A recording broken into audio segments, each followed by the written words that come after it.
Paulo, tá registrando o tom pro seu, ué. É. Primeira vez, e já batizou. Você estacionou a moto e caiu no chão. O cara estacionou a moto e empurrou ela no chão. Ela pra deitar um monte foi.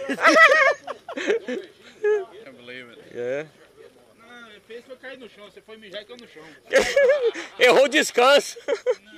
Não, ele não caiu na moto, não. Ele caiu pro sozinho. Aqui não, não, caí desse lado aqui, pô, ralou aí, não sei o que aconteceu, não.